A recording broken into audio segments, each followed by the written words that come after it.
Only south India కాదు, AP Telangana అని కాదు, విశ్వవ్యాప్తంగా ఉన్న మా నందమూరి అభిమానులందరూ, నందమూరి ఎన్టీ రామారావు గారి అభిమానులందరూ ఒకటే ఘోష, ఒకటే బాధ, ఒకటే వేదన, ఒకటే ఆవేదన.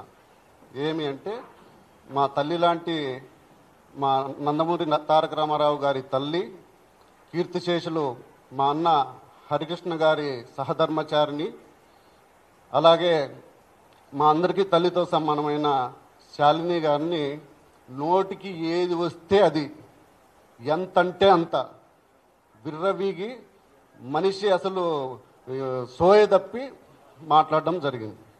అసలు ఇలాంటి మాట్లాడడానికి గల కారణాలు ఏంటి? ఆవిడ ఏం తప్పు చేసింది? పోనీ మా హీరో గారు ఏం తప్పు చేశారు? ఎందుకు ఇలా మాట్లాడాల్సి వస్తుంది? సభ్య సమాజం తలదించుకునేలా నోటికి ఎంత వస్తే అంత వాగారు.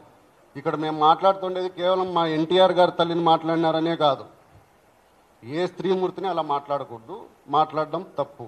అది ఎవరు మాట్లాడినా, ఏ పార్టీ వాళ్ళు మాట్లాడినా, ఏ అభిమాన సంఘాల వాళ్ళు మాట్లాడినా, ఎవరు మాట్లాడినా ఇది తప్పు. ఇందులో ఎక్కడ దీనికి వేరే ఇది లేదు. ఇలాంటి సంస్కృతి మనకి ఉండకూడదు. బట్ అన్ఫార్చునేట్ మనం ఇలాంటి సంస్కృతిలోనే బతకాల్సి వస్తుంది, ఇలాంటివే ప్రతిరోజు చూడాల్సి వస్తుంది, ఈ దీంట్లోనే మనం జర్నీ చేయాల్సి వస్తుంది. ఇవి సమాజానికి ఏమాత్రం శ్రేయస్కరం కాదు. ఇవి ఇంతటితో ఆపేస్తే మంచిది అని మా మనవి, మా అభిమానుల తరపున. మనకి జనరల్గా ఒక నానుడు ఉంటుంది, స్త్రీలను ఎక్కడ గౌరవింపబడతారో అక్కడ దేవతలు సంచరిస్తూ అంటారు అని. అలాంటి సమాజంలో నుంచి వచ్చాం మనము. బట్ ఈ మాట కాస్త తలకిందులైపోయింది. మా నందమూరి కుటుంబ సభ్యులు అయినటువంటి శాలిని అమ్మ గారిని ఇన్ని మాటలు అన్నా కూడా మేము ఇంకా ఎందుకు ఎంతో కొంత ఇదిగా ఉన్నాము అంటే, ఆ దగ్గుపాటి ప్రసాద్ అనేవాడి వెనకల మా నందమూరి తారక రామారావు గారు స్థాపించిన తెలుగుదేశం పార్టీ జెండా కనిపిస్తోంది. అందుకోసమే ఎంతో కొంత ఇదైంది. ఆ జెండా కాసేపు పక్కన పెట్టి వస్తే మా ఎన్టీఆర్ అభిమానుల తడాక ఏదో మేము చూపిస్తాం. తర్వాత ఈ ప్రసాద్ అనేవాడు మాట్లాడుతూ, ఈ ప్రసాద్ అనే ఎమ్మెల్యే మాట్లాడుతూ, ఆ వాయిస్కి నాకు సంబంధం లేదు, నాకు దానికి ఎటువంటి సంబంధం లేదు అని చెప్పడం జరిగింది. బట్ ఎవరితో అయితే ఈయన మాట్లాడాడో అదే ధను అనే అబ్బాయి కొన్ని మీడియా సంస్థలకు ఇచ్చిన ఇంటర్వ్యూల్లో మేము కూడా నైట్ చూసాం. అది ఆయనే క్లియర్ కట్గా ఎమ్మెల్యే గారే మాట్లాడారు. మాట్లాడుతూ పైగా నాకు, నా కుటుంబానికి థ్రెటనింగ్ కాల్స్ వస్తున్నాయి, మళ్ళా వచ్చేసి ఇది ఫేక్ అని చెప్పేసి నువ్వు ప్రెస్ మీట్ పెట్టి చెప్పు అని చెప్పేసి వాళ్ళ భార్యకి, వాళ్ళ అన్నలకి, వాళ్ళందరికీ ఫోన్ కాల్స్ వస్తున్నాయి, నాకు ప్రాణహాని ఉంది అని చెప్పేసి చెప్పడం జరిగింది. దాని తర్వాత ఇంతకుముందు కూడా ఒకానొక సందర్భంలో మా నందమూరి తారక రామారావు గారు, నా కట్టె కాలే అంతవరకు నేను తెలుగుదేశం పార్టీలోనే ఉంటాను, తెలుగుదేశం పార్టీతోనే ఉంటాను, పార్టీకి ఎప్పుడు ఏ అవసరం వచ్చినా కూడా నేను రెడీగా ఉంటాను అని చెప్పడం జరిగింది. ఇదే కోవలో మేమందరము కూడా ఇటు ఫ్యాన్స్ కానీ అటు పార్టీని కానీ బ్యాలెన్స్ చేసుకుంటూ వస్తున్నాం. ఇది ఇప్పుడు కాదు, కొంతమంది నాయకుల పనితీరు వల్ల ఫ్యాన్స్కిను పార్టీకి గ్యాప్ వచ్చే ప్రమాదం ఉంది. సరే, ఇంతకుముందు కొంతమంది మాట్లాడినా మేమందరం మాట్లాడుకొని ఎందుకులే, సరేలే, మళ్ళీ మరో ఇష్యూ అవుతుంది ఎందుకులే అని చెప్పేసి మేము దాన్ని ఇచ్చేయడం జరిగింది.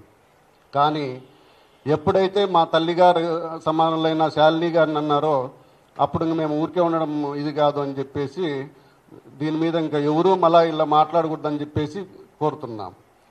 తర్వాత ఒకనొక సందర్భంలో ఎన్టీఆర్ గారు అలా చెప్పారు. ఇంకా మా విషయానికి వస్తే, నేను గత 20 సంవత్సరాలుగా ఒకవైపు తెలుగుదేశం పార్టీను, ఒకవైపు ఎన్టీఆర్ ఫ్యాన్స్ రెండిట్లోనూ యాక్టివ్గా ఉంటూ వస్తున్నాను. 2004లోనే తెలుగుదేశం పార్టీలో యాక్టివ్గా ఉన్నందున కీర్తిశేషులు పరిటాల రవీంద్ర గారితో పాటు నా మీద కూడా హత్యాయత్నం కేసు నమోదు చేయబడింది. దాని తర్వాత మొన్న 2019 నుంచి 2024లో కూడా నా మీద, మా నాన్నగారి మీద కేసులు బనాయించడం జరిగింది. ఇప్పుడు మా నాన్నగారి వయసు 72 సంవత్సరాలు. ఇప్పుడు కూడా మా నాన్నగారి మీద, మా కో బ్రదర్ మీద ఒక అటెంప్ట్ మర్డర్ కేసు పెట్టి ఇప్పుడు కూడా కోర్టుల చుట్టూరా తిరుగుతున్నారు. మేము కూడా అప్పట్లో నెలల కొద్దీ జైల్లో మగ్గినాము, సంవత్సరాల కొద్దీ కోర్టుల చుట్టూరా తిరిగాం పార్టీ కోసం. ఇక ఫ్యాన్స్ విషయానికి వస్తే మా అభిమాన హీరో ఎన్టీఆర్ గారి పేరు మీద స్వచ్ఛంద సంస్థ ఏర్పాటు చేసి అనేక సేవా కార్యక్రమాలు చేస్తూనే ఉన్నాము, ఇక ముందు కూడా చేస్తూనే ఉంటాము.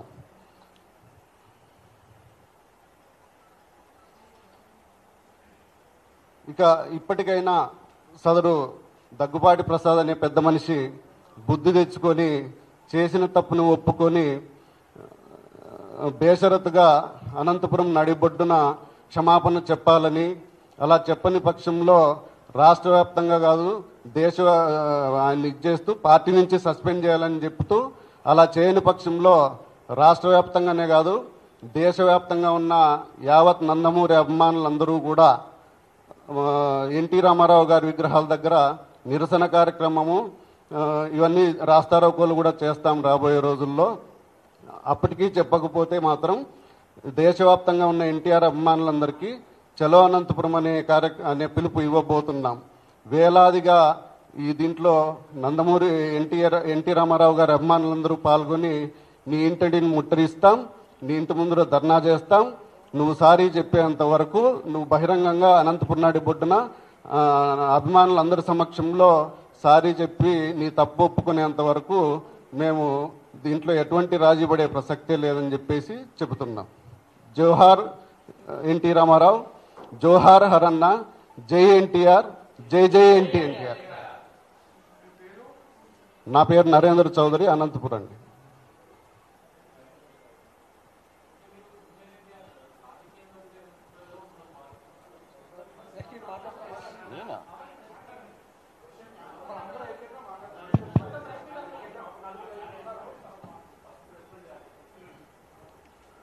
జై ఎన్టీఆర్, జై జై ఎన్టీఆర్. నా పేరు సుధీర్ రాజు. గత 24 సంవత్సరాలుగా మేము ఎంతో అభిమానంతో గుండెల్లో నింపుకున్నటువంటి మన నందమూరి తారక రామారావు గారు, జూనియర్ ఎన్టీఆర్ గారు, తారక్ గారు, వారితో మా ప్రయాణం కొనసాగుతూ ఉంది. ఒక అభిమానిగా కాదు, ఎంతో ఇష్టపడి, అంటే మమ్మల్ని మేము మార్చుకోవడానికి, మమ్మల్ని రూపుదిద్దుకోవడానికి కూడా నందమూరి తారక రామారావు గారి యొక్క గుణగణాలే మమ్మల్ని మార్చాయి. ఈరోజు మేము ఈ విధంగా రాగలిగాము అని అంటే ఒక స్టేట్ కన్వీనర్గా మమ్మల్ని మేము ఉంచి ఆయన గారికి ఒక కార్యక్రమాల్లో పాల్గొనడం జరుగుతుంది. ఈరోజు ముఖ్యంగా మీ అందరి సమయం తీసుకోవడానికి గల కారణం, మీ అందరి ముందు వచ్చి ఎప్పుడూ మాట్లాడని మేము ఈరోజు మీ ముందుకు వచ్చి మాట్లాడటానికి ముఖ్య కారణం, ఒక వ్యక్తి మాతృ సమానురాలైనటువంటి ఎవరికైనా మన ఇంట్లో ఆడవాళ్ళని ఎప్పుడైనా సరే నువ్వు ఢీ కొట్టదలుచుకుంటే మగవాళ్లతో, నీకు సరి సమాన వాళ్ళతో ఢీ కొట్టాలి. అసలు నువ్వనే ఒక వ్యక్తికి నీ 2-3 బజార్ల తర్వాత నీ ముఖం ఎట్లుంటుందో తెలియని వ్యక్తికి ఆ రాష్ట్రంలోనే కాదు దేశంలో ఎంతో ప్రాముఖ్యత పొందినటువంటి ఒక నట విశ్వరూపం మా నందమూరి తారక రామారావు గారిని మాట్లాడి వారి కుటుంబం గురించి మాట్లాడే స్థాయి అనేది. ఆ అమ్మ ఏం చేసింది నీకు? ఆ అమ్మ గురించి ఎందుకు మాట్లాడాల్సి వచ్చింది? ఒక మంచి నటుడిని కన్నది, ఒక మంచి నటుడుగా అతన్ని తీర్చిదిద్దింది, ఒక మంచి కళాకారుడుగా, తెలుగు వారి పేరును నిలబెట్టే ఒక కళాకారుడుగా తయారు చేసి ఈరోజు మనందరికి ఇస్తే అది గర్వకారణమా లేకపోతే ఇంకేమన్నా? నువ్వు మాట్లాడేది ఎప్పుడు మాట్లాడుతావా? తెల్లవారుజామున 3ంటికా? సినిమా ఇంకో గంటలో రిలీజ్ అయ్యేటప్పుడు ఫోన్ చేసి బెదిరిస్తావా? ఎవరిని బెదిరిస్తున్నావు? మా నందమూరి తారక రామారావు గారు మాకు నేర్పించింది ఏంటి అంటే, ఎవరో ఏదో మాట్లాడుతూనే ఉంటారు, మన పని మనం చేసుకుంటూ పోవాలి. దారిలో వచ్చే ప్రతి దానికి ప్రతిస్పందన అనుకుంటూ పోతే మన కాలం వృధా తప్ప మనకు దానివల్ల వచ్చేదేం లేదు. ప్రజలకు అన్నీ తెలుసు అని స్పష్టంగా మాకు మొదటి రోజు నుంచి ఆయన గారు మాకు నేర్పించినటువంటి ఒక పద్ధతి. మేము ఏనాడు కూడా ఎంతమంది ఎన్ని రకాలుగా ఎన్నున్నా సరే, బాబు వీళ్ళు ఎన్నంటే కూడా వద్దు వద్దు అని ఇదే తప్ప ఆయన ఏనాడు కూడా తప్పుడు అంటే వేరే రకమైన ప్రోద్బలాలకు పోవద్దు మీరు, మన నటన మన మన మన దానితోనే మన ప్రజల ముప్పు పొందుదామని చెప్పినని పోయారు. ఆయన గారు చేస్తున్న దాంట్లోనే ఆ బాటలోనే మేము పోయాం. ఇప్పుడు ఈ మిస్టర్ ఎమ్మెల్యే ప్రసాద్ అనేవరైతే ఉన్నాడో, ఈ ఏ పార్టీలోనైతే ఉన్నాడో ఆ పార్టీ యొక్క ముఖ్య ఉద్దేశమే స్త్రీలను గౌరవించమని చెప్పి, గత 5-6 ఏళ్ళకి ఇంకా ముఖ్యంగా స్త్రీలను గౌరవించలేని వాడు వేస్ట్ అని చెప్పి పార్టీలో ఉంటూ, అది తను ఒక తల్లికి బిడ్డనని మర్చిపోయి, అంటే నువ్వు ఏ తల్లినైనా తిట్టొచ్చు, ఎవరినైనా తిట్టొచ్చా? ఆ పార్టీ క్రమశిక్షణ కలిగిన పార్టీ కదా. బీసీలకు, ఎస్సీలకు, ఎస్టీలకు, మహిళలకు అందరికీ సమాన హక్కులు ఉండాలని చెప్పి పుట్టిన పార్టీయే కదా. ఆ పార్టీలో ఉంటూ నువ్వు నీకు పర్మిషన్ ఏంటయా, మేము ఎందుకు తీసుకోవాలి నీ పర్మిషను? ప్రభుత్వం పర్మిషన్ ఇచ్చింది ఆల్రెడీ. ఇచ్చిన తర్వాత మళ్ళీ నీ పర్మిషన్ ఏంటి? బోర్డు పర్మిషన్ మళ్ళీ 3ంటికి ఫోన్ చేసి సినిమా ఆపుతాడు. నీకు ఒక నీ రీల్ తగలబెడతాడు. అసలు రీల్ ఆడ తెచ్చినారా నాయన? ఎప్పుడో పోయింది అది జమానాలో. నువ్వు పాతకాలంలోనే ఉన్నావు. కాబట్టి అనేది ఏంటంటే ఎన్టీఆర్ అభిమానులు అనేవాళ్ళు చాలా సైలెంట్గా ఉంటారని ఎప్పుడు అనుకోవద్దు. కానీ మా ఓపికకు కూడా ఒక సహనం అనేది ఉంటుంది. ఈరోజు నిజంగా చెప్తున్నాం, మేము కన్వీనర్లు అందరం అనుకుంది, ఒకవేళ మా హీరో గారు ఒకవేళ కలిసి ఉన్నా వద్దు అనే వారిస్తారు. ఆయన పొమ్మని ఆయన అసలు ఒప్పుకోరు. కానీ మేము ఆయన చెప్పినా కూడా ఈసారి మాత్రం ఆగేవాళ్ళం కాదు. ఇక గుర్తుంచుకోండి, చాలు 25 ఏళ్ళు ఆయన్ని ఎన్ని రకాలుగా ఇబ్బంది పెట్టాలనో ఎవరో ఒకడు తల్లా తోక ఉండదు. వాడు 5 ఏళ్ళు ఉంటాడు, తర్వాత పీక్తాడు. ఎటు పోతారో వాడికే తెలియదు. వీళ్ళందరూ మోపవుతారు. ఎప్పుడు వీడు పోతే ఇంకోటి వస్తాడు. ఏనా ఇదంతా? మీరు ఎప్పుడో ఒకటి గుర్తుంచుకోండి, తెలుగుదేశం పార్టీలో ఉంటూ ఒక క్రమశిక్షణ కలిగిన నాయకుడిగా ఉంటే ఉండు, లేదు అంతే. అసలు నువ్వు ఢీ కొట్టలేని వ్యక్తితో ఢీ కొట్టాలని అనుకుంటే మాత్రం ఆ బజార్లో కూడా నువ్వు తిరగలేవు. ఇంకోటి, నువ్వేదో సినిమా వేస్తే కాల్చేస్తా అంటున్నావు. ఏం కాలుస్తావు? నీ ఊర్లోనే కాదు, నీ ఊరు చుట్టుపక్కల ఉన్న అన్ని థియేటర్లలో ఈసారి ఎన్టీఆర్ గారి సినిమా పడుతుంది. వాపు చూద్దాం. ఆయన మీ ప్రభుత్వం పర్మిషన్ ఇస్తే నీ బోర్డు పెత్తనం ఏది? మళ్ళీ మధ్యలో నీ పర్మిషన్ ఎందుకు తీసుకోవాలా? ఎవరి కోసం తీసుకోవాలా? మరి ప్రభుత్వానికే చెప్పాల్సి ఉండే, నా ఊర్లో కుదరదు ఎన్టీఆర్ గారి సినిమా వేయొద్దని చెప్పి నువ్వు ప్రభుత్వానికి చెప్పుకోవాల్సి ఉండే. నువ్వెందుకు అభిమాన సంఘాలకు ఫోన్ చేసి బెదిరిస్తున్నావు? This is not right. ఒక పొలిటీషియన్ అనేవాడు యాంటీ సోషల్ ఎలిమెంట్స్ని తయారు చేయకూడదు, సోషల్ యాక్టివిటీస్ తయారు చేయాలి. అంటే సమాజానికి ఉపయోగపడే చెప్పు నువ్వు ఏదైనా ఉంటే. అంతేగాని పాలిటిక్స్ని సినిమా రంగాన్ని ఎట్లా కలుపుతావు? 25 ఏళ్ళు చలనచిత్ర రంగంలో మా హీరో గారు ఎన్నో ఆటుపోట్లు ఎదుర్కొని ఆ స్థాయికి వచ్చారు. కాబట్టి ఆయన గారు ఆ రోజు వార్ 2 ఫంక్షన్లో ఏం మాట్లాడారు అసలు నువ్వు విన్నావా? అసలు పూర్తిగా అది పూర్తిగా జ్ఞానంతో వినాల. ఆయన ఎన్ని ఒడిదొడుగులు ఎదుర్కొని వచ్చాడన్నది చెప్పాడు తప్ప వేరే ఎవరిని ఉద్దేశించి ఆయన మాట్లాడలేదు. మీరు దాన్ని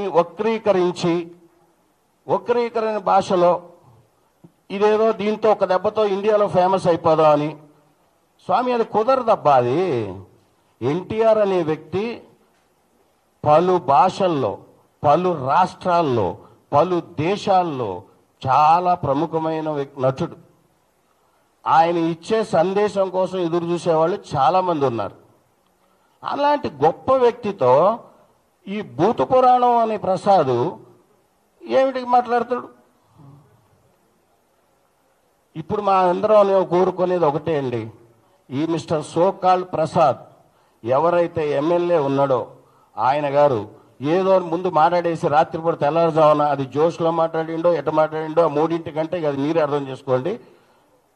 నెక్స్ట్ డే ఏదో ఒక బెడ్రూమ్లో కూర్చొని ఒక సెల్ఫీ వీడియో తీసేసి పెట్టేసి నా పని అయిపోయిందని చేతులు దులుపుకుంటే కుదరదు. మీరు బహిర్గతంగా అందరు ప్రెస్ వాళ్ళని పిలిచి, ఎన్టీఆర్ అభిమానులను పిలిచి, అక్కడ బాధ్యుల్ని పిలిచి, మీరెవరికైతే ఫోన్ చేసి బెదిరించారో ఆయన్ని పక్కన కూర్చోబెట్టుకొని మీరు క్షమాపణ చెప్పండి. ఇక ఇంతే ఎన్టీఆర్ ఫ్యాన్స్ ఏమన్నా వాళ్ళు సైలెంట్గా ఉంటారు అంటే ఇక అయిపోయింది. 25 ఏళ్ళు ఎదురు అయిపోయింది. ఇక ఆగేది లేదు. What NTR fans can do అన్నది ఇక నుంచి మీకు ఇక చూస్తారు గతం చరిత్ర, ఇప్పుడు జరగబోయేది చూడండి. కాలం ఎప్పుడు ఒకేలాగా ఉండదు మిస్టర్ ప్రసాద్. మీరు క్షమాపణ అనేది 2-3 రోజుల్లోనే తెలియపరచకపోతే మేమైతే అభిమానులు మేము ఆపాలనుకునే వాళ్ళు ఎంత ట్రై చేస్తున్నా చాలా మంది ఆగలేని పరిస్థితుల్లో ఉన్నారు, తట్టుకోలేవు. నువ్వు కొంచెం జాగ్రత్త. నువ్వు అతన్ని ఇమీడియట్గా మా అభిమాని ఎవరినైతే బెదిరించావో, అతనికి ఏదైతే ప్రాణహాని ఉంది, ఏదో అతన్ని ఏదో చేస్తా అని బెదిరిస్తున్నావో ఒక్కసారి టచ్ చేసి చూడబ్బా. థియేటర్లో కాల్ చేస్తా అన్నావు, అసలు నీకు దగ్గర ఎన్ని ఉంటాయబ్బా? థియేటర్లో ఎంతమంది ఉంటారబ్బా? నువ్వు ఎవరి మీద పోగలుగుతావబ్బా? ఒక థియేటర్లో ఎన్ని సీట్లు ఉంటాయి తెలుసా నీకు? అసలు ఒకటండి, జరిగిన దానికి క్షమాపణ చెప్తూ అతని యొక్క వంకర బుద్ధికి, అతనికి సంస్కారం లేదు, తల్లిదండ్రుల పట్ల గౌరవం లేదు. నాకు తెలిసి వాళ్ళ ఇంట్లో వాళ్ళు కూడా తిట్టుంటారు ఈ జరిగిన తర్వాత. ఆ 3 టైంలో జరిగింది. తర్వాత అతను పశ్చాత్తాపడి ఉన్నాడో లేదో మనకైతే తెలియదు, కానీ అతనిని క్రమశిక్షణ కలిగినటువంటి ఒక పార్టీగా పెద్ద ఆయన స్థాపించింది, నందమూరి తారక రామారావు గారు స్థాపించిన పార్టీలో ఒక ఎమ్మెల్యేగా ఉన్నాడు. కాబట్టి ఆయన మీద యాక్షన్ తీసుకుంటేనే రాబోయే తరాలు, రాబోయే ఎమ్మెల్యేలు ఎవరైనా సరే, యువకులైనా సరే, అనుభవజ్ఞులైనా సరే, నందమూరి వారి ఫ్యామిలీ జోలికి రావాలంటే భయం ఉండాలి. నువ్వు అదే నందమూరి వారు స్థాపించినటువంటి పార్టీలో అదే జెండా నీడలో ఎమ్మెల్యే అవుతారు, మంత్రులు అవుతారు, కానీ వాళ్ళ కోడలను తిడతారు, కొడుకుని తిడతారు, మనవాళ్ళని తిడతారు. ఇది ఎక్కడ న్యాయం అండి? నీకు అంతకు ఇష్టం లేకపోతే అసలు మా పార్టీలోకి రా. మా ఎన్టీఆర్ గారు పార్టీలకి సినిమా రంగం వేరు సెక్టార్లు. పార్టీ అనేది ప్రజలకు సేవ చేయటానికి ఉంది. సినిమా రంగం అనేది ప్రజలకి మంచి వినోదం ఇస్తూ మంచి చెడులకు వ్యత్యాసం తెలిపేది సినిమా రంగం. నువ్వు ఈ రెండింటిని ఎట్లా కలుపుతావు? అసలు నీకేం సందర్భం? నీ ఫ్లెక్స్లు ఎందుకు వేయాలి? మాకేం అవసరం? మా హీరో ఫ్లెక్స్లతో మేము వేసుకుంటాం. మా అభిమాన సంఘాల వాళ్ళు మిమ్మల్ని డొనేషన్లు అడుగుతున్నారా? వాళ్ళు కష్టపడి సంపాదించిన దాంట్లో హీరో మీద ఉన్న అభిమానంతో వాళ్ళు తిని తినక వాళ్ళు ఏదో అభిమానం. మీకు ఇంకో విషయం చెప్తున్నానండి, ఏనాడు కూడా మా హీరో గారు మీరు బాగుండాలి, బాగుపడాలని చెప్తుంటాడు తప్ప మీ ఇంట్లో డబ్బులు తీసుకొచ్చి పెట్టొద్దు, నా కోసం చేయొద్దు, ఒక పాల ప్యాకెట్ కూడా తీసి పాలు పోయొద్దు అని చెప్పే వ్యక్తి. అంత మంచి వ్యక్తిని పట్టుకొని అతని పని అతను చేసుకుంటా పోతా ఉంటుంటే మీరందరూ ఒక చీడ పురుగుల్లాగా మధ్యలో వచ్చేసి ఇందులో భావాలు వేరే రకమైనటువంటి పదజాలాలు వాడుకుంటూ మొత్తాన్ని సమాజంలో ఉన్న ఒక కల్మషం లేని మనిషి యొక్క జీవితంలోకి అనవసరమైన సంఘటనలన్నీ తీసుకొని వస్తున్నారు. ఇది పూర్తిగా ఖండించదగ్గ విషయం. మిస్టర్ ప్రసాద్, నువ్వు ఇప్పుడు ఏడనో మా తెలియదు. నువ్వు అనంతపూర్లో ఉన్నావా, విజయవాడలో ఉన్నావా, హైదరాబాద్లోనే ఉన్నావా మా తెలియదు. మీరు ఫస్ట్ ఇమీడియట్గా ప్రెస్ మీట్ పెట్టి మా హీరో గారి అమ్మగారికి మీరు బహిర్గతంగా క్షమాపణ చెప్పాల్సిందే. నేను ఒకటి చెప్తున్నా, ఇంకొక చిన్న మాట గుర్తుంచుకో మిస్టర్ ప్రసాద్.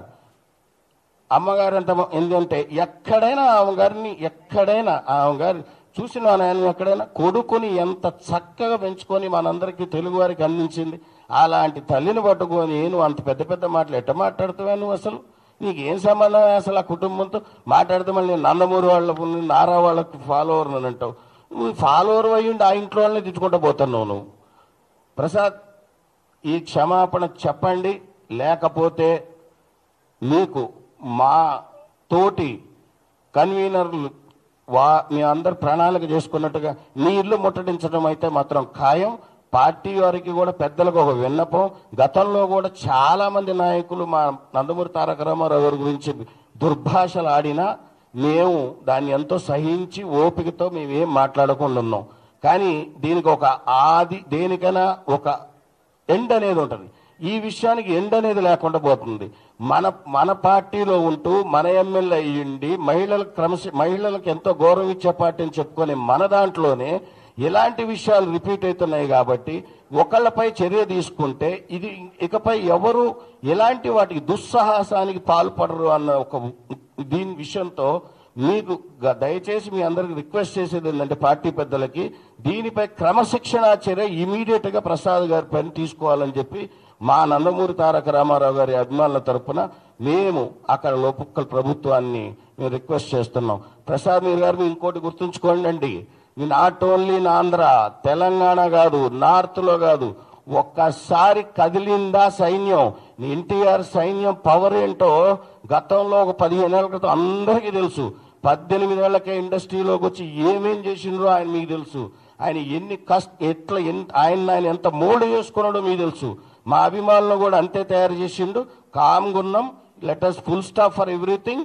దీనికి ఒక ఎండ్ కావాలి అంటే ఐదర్ ఆయన్ని సస్పెండ్ చేయండి లేదా మా ప్రణాళిక మాకుంది. Thank you. జై ఎన్టీఆర్.